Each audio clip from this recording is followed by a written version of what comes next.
Hey, welcome back to the channel, Sabaton Army. We got another one for you here today. We're going to be checking out 40 to 1. And because you guys liked how I did it last time, we're going to do the full-blown deep dive into this song. We're going to watch the official music video. I'm going to follow it up with the live performance from Woodstock. And then I'm going to watch the Sabaton history on this particular song. So, deep dive, here we go, into 40 to 1. Not going to waste your time. Let's jump in now. If you're liking this content, hit the like below. If you want to see more like it, hit subscribe. Here we go, 40 to 1 by Sabaton.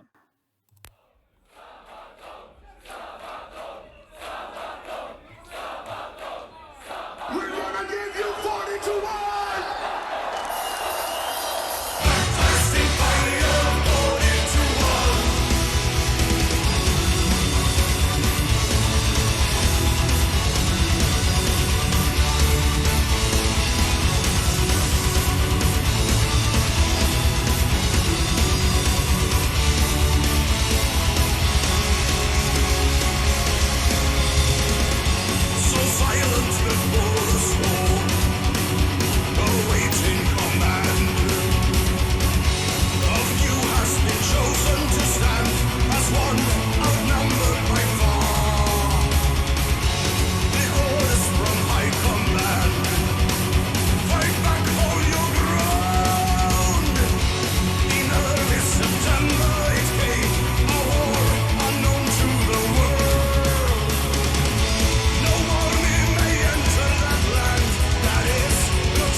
I like that it mentioned Spirit of the Spartans there.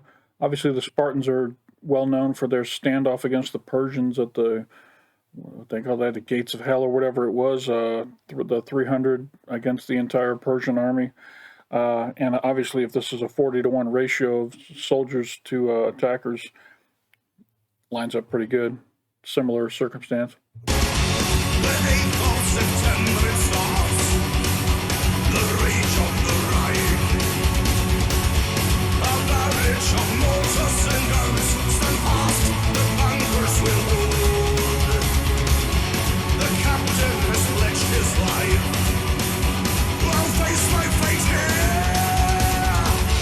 The sound of artillery strike, so fierce the thunder of guns.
well-made song.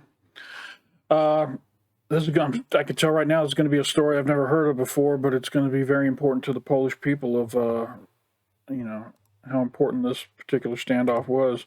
All right, let's check out the live version from Woodstock. This is off the Swedish Empire DVD. And from what I understand, this crowd was full of a ton of Polish people, so I got a feeling this is going to be insane. So I'm looking forward to it. Let's check it out. My friends, you know your own history, but you know, the whole world is... Jeszcze jedno piwo?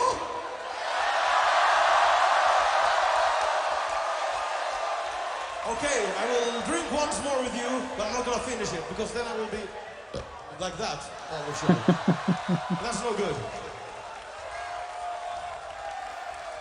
One thing I love about Sabaton, they always have fun. That's the whole. They're not boring.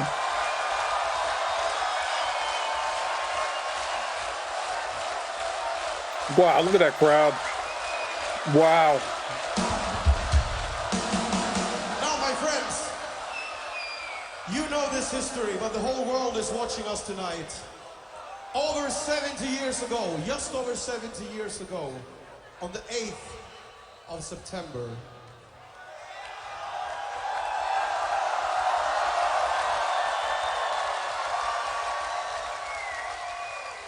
the German army came to Wizna.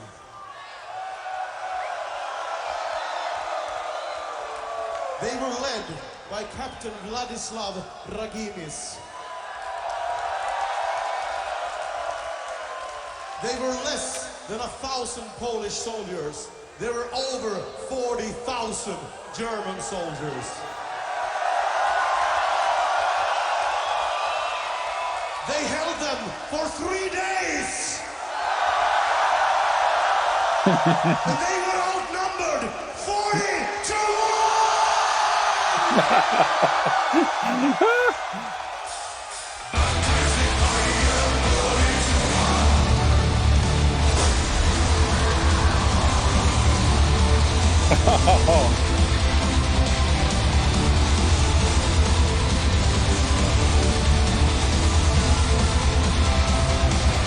What the hell?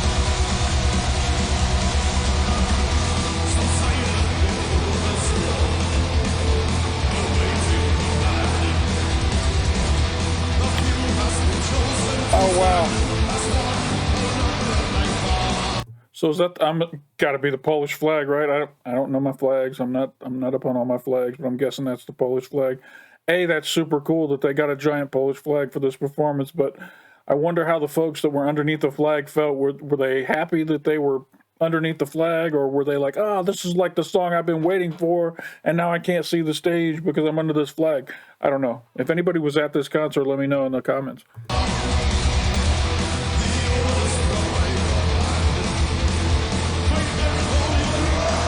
Wow.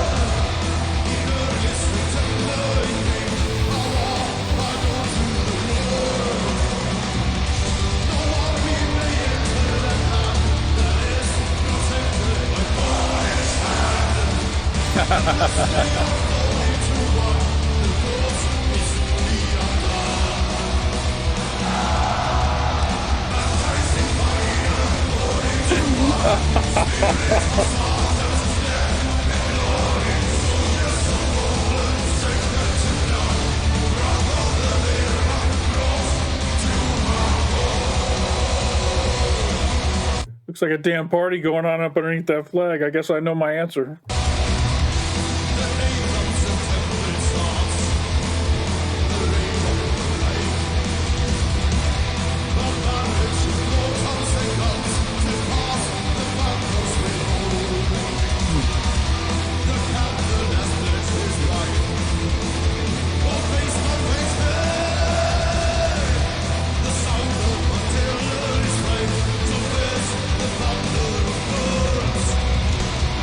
So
God, this is an epic performance. I got goosebumps on my arms. This is so good.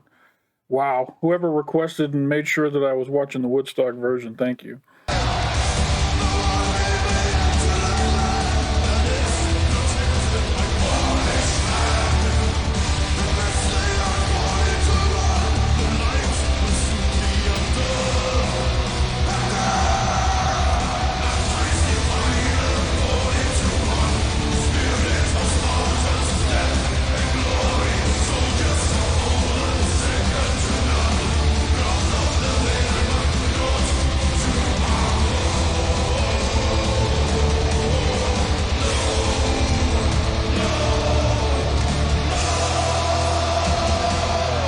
Wow. Amazing. Oh, wow.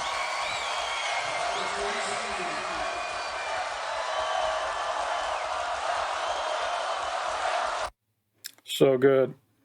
Amazing.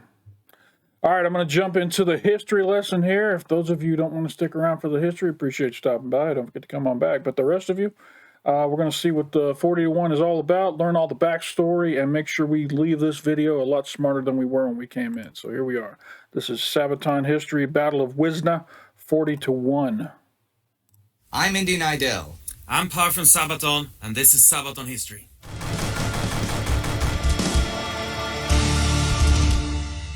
Contrary to popular opinion, Polish resistance when the Germans invaded in September 1939 was a lot stronger and more determined than you might think.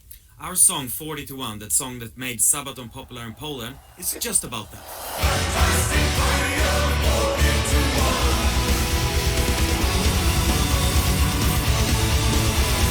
The song 40 to 1 is about the Battle of Wizna. Let's look at the history.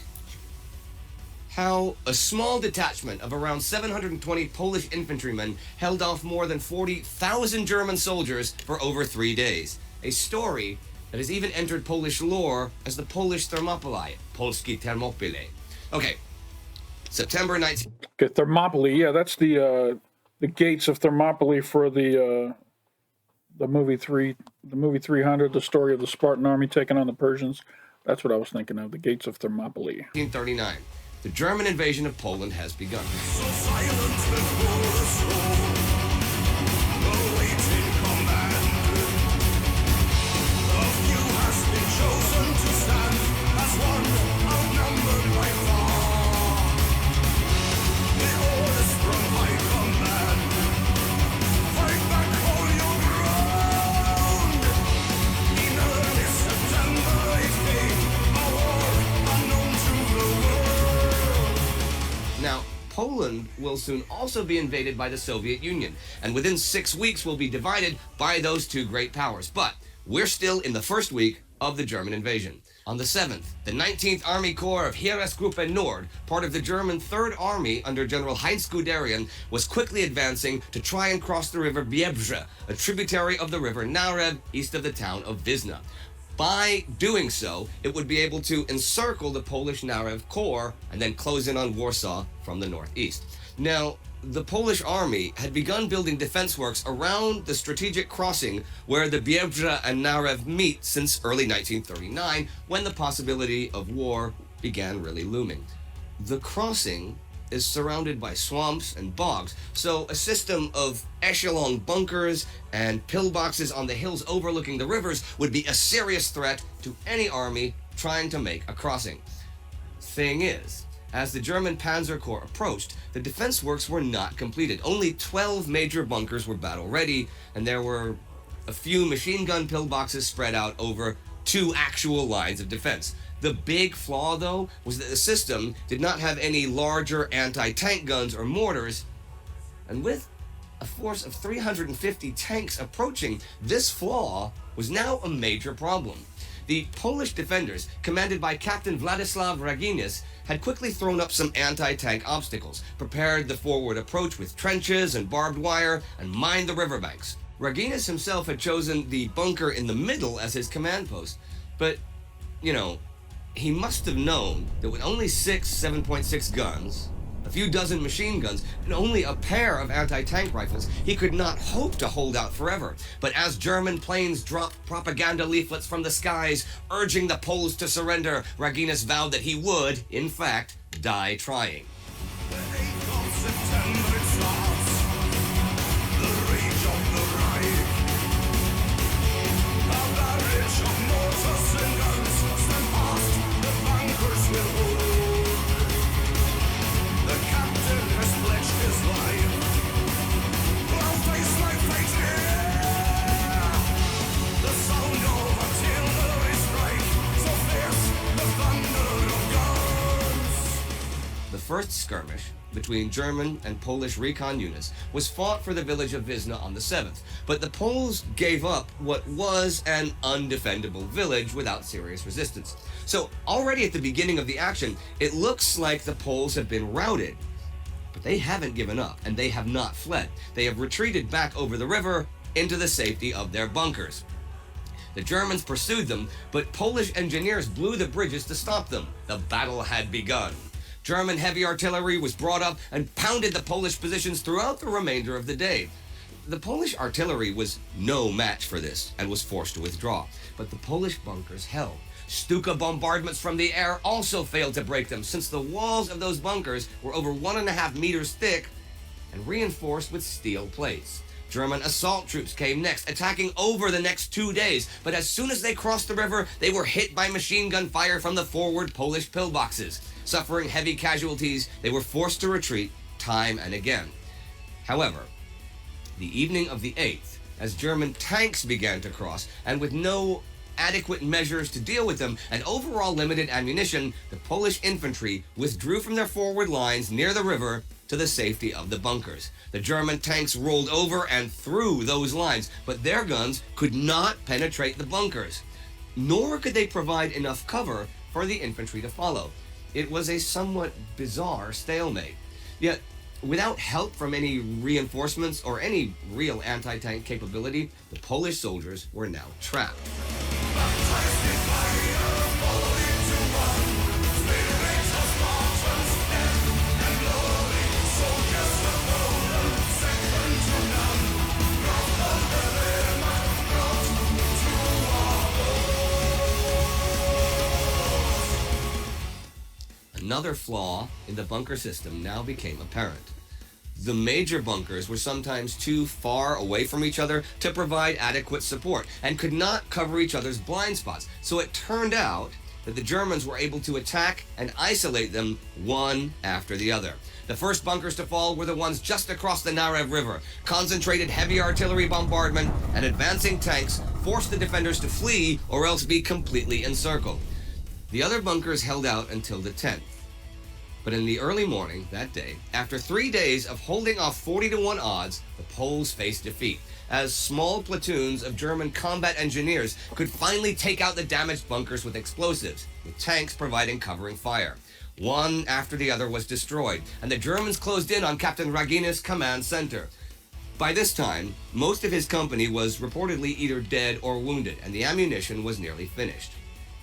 Captain Raginis finally ordered his men to surrender their weapons, since the battle, that they could not win, was effectively over. True to his word, though, Captain Raginis died by clutching a grenade to his body in his command bunker. They had held out for over 3 days against some of the strongest forces in the entire German army. That is the story of the Polish Thermopylae. According to some, Guderian threatened to shoot Polish prisoners if they did not give up. Though that seems unlikely since the battle was already won and it's out of character for Guderian. But okay, it's possible. We don't know for sure. And this is important here. First-hand sources on the battle are fairly few. The German battle records don't really mention the engagement, and Polish sources differ on the strength of the defenders. So we don't have any concrete number of casualties or what happened to the Polish prisoners taken in the battle. Now, this battle, its story, has entered the realm almost of myth, and you may be skeptical of not just the details, but the overall concept. But let me be the first to put that to rest for you. This battle is what Sabaton chose to write a song about, but there are several other shining examples of determined an excellent Polish defense against overwhelming odds during the German invasion. The Battle of the Bzura, the defense at Hel Peninsula, even the remarkable evacuation of LOT, the Polish national airline, of its planes, machine tools, and factory equipment to Bucharest in the face of dual invasion, all attest to the grit and will of the Polish defenders, with which you might not be familiar, because already during the war, the Allies crafted a narrative of a heavily inferior Poland, easily overrun by the mighty Germans, in order to reinforce how aggressive and dangerous Nazi Germany was. So, the idea of Polish horsemen fighting hopelessly against tanks, dive bombers, and heavy artillery was reinforced in films and articles, and has stuck as the popular version of the beginning of World War II. But it wasn't so. Always remember a fallen soldier. Yeah, I'm ashamed to say it myself. The only history I'd ever heard about Poland during World War II was that they just gave up and let Germany come right in and take over. And I'm glad that I got to see this story and learn that that's not necessarily the case, that there were some really brave Polish soldiers who stood their ground and did the best they could against almost unstoppable force, which is the German army. But they could have simply just raised their hands and said, we're not going to fight them because we can't beat them, but they didn't. They stood their ground. They said, this is our home. We're not going to just let this bully come in here and take it without a fight. And, proud of them, good on them. And shame on history for not recording the true, events that happened and making Poland out to be an easy country to just take over and attack. So shame on history for teaching it the wrong way. And good, thank God for Sabaton making people aware. Always remember thoughts and sons at war. Always remember a fallen soldier. Always remember you lived in history. A lot of you in the comments told me that this was such a big song for Poland when it came out because it really shed a light on this, and that I want to say that one of the heads of the Polish church, one of the heads of the church in Poland, reached out and gave tribute to Sabaton for making this song, and it just became massive in Poland. So, as it should be. Per is now going to tell you some things you may not know about the song itself. I was here to tell you the story of the battle and even use it as a metaphor for a spirited defense against an overwhelming enemy.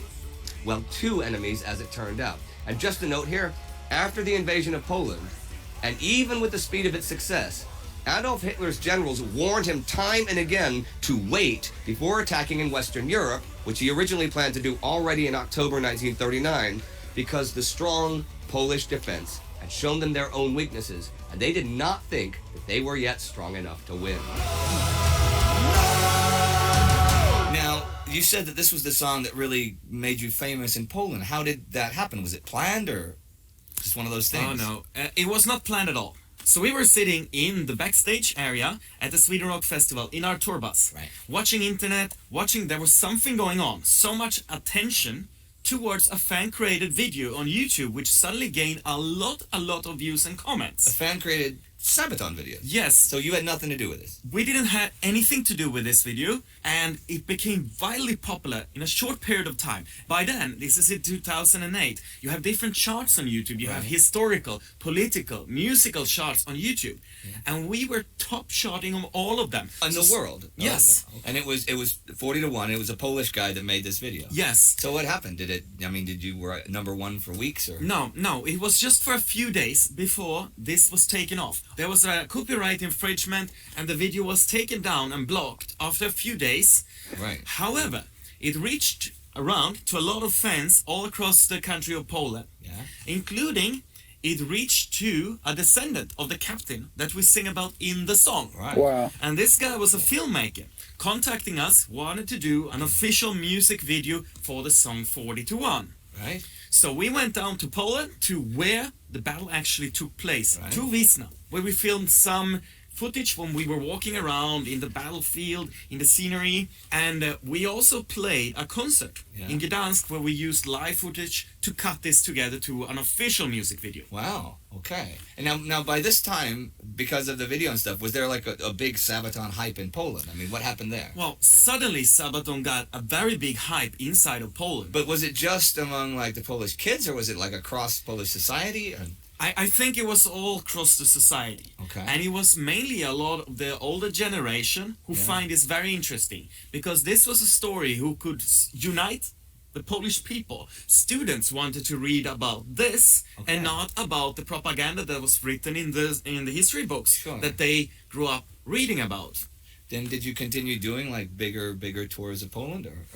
We kept doing more and more tours in Poland. And in 2009, we came back for what we called Always Remember Tour. And it was for a couple of shows all across Poland. One of those shows was actually at the battlefield. At Wizna. In Wizna. Wow.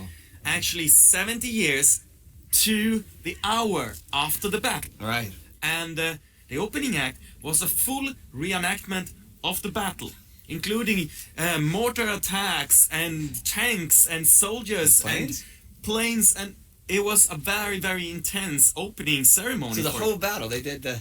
Wow. Yes. Until today, that is still the coolest band that ever opened for us. It's the coolest band that ever opened for anybody, Per. We also did a show in Gdansk where we were approached by somebody we did not expect to come to a Sabaton concert. So we were sitting backstage just before the show is gonna be. The promoter of the concert comes into our dressing room and he explains, you have a little bit different kind of person here tonight. And we're like, okay, so who is that? Well, it's actually the Archbishop. What? Yeah. I didn't see that coming. The Archbishop. Yeah, we didn't see that coming either. He came onto the stage and a lot of people were complaining about it and booing, but he said only a few simple words, and he said that the church bows to a male band. And then he gave us this sword from the treasury of the Church of Poland.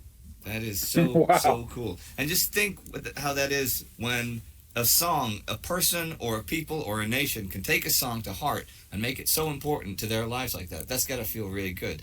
It feels great, and the song has kind of permanently edged itself to Sabaton. Oh, yeah. And I do not believe that we could get away alive by going to Poland, play a show, and not performing 40 to 1. It's a permanent song in the Sabaton catalog. And you know what? Here's how it looks.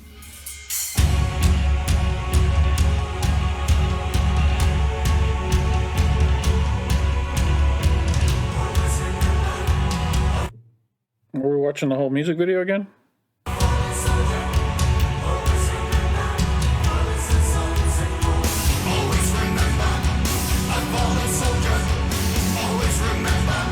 Fathers and sons of war. A fallen soldier. Always remember. Fathers. I don't know yet.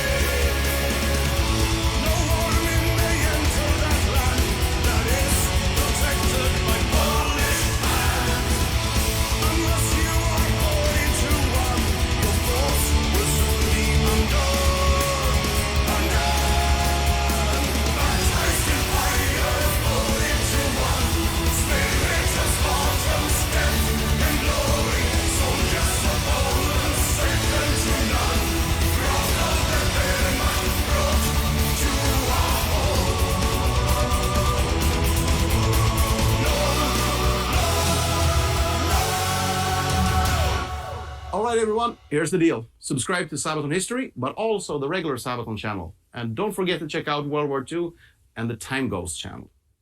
Also, if you like more of this stuff, check right here for a playlist of cool videos like this. And if you like this and you want to see more like this, please remember to support us on Patreon, alright? It really helps this thing happen. Take care, everyone. Outstanding. Outstanding. All right. Another great song to add to my Sabaton playlist here at the house, 40 to 1. It's got a great story behind it. Helped me reframe my mindset when it comes to who the Poles were when it came to World War II. I'm glad I got to hear the right story versus what I've been taught my whole life.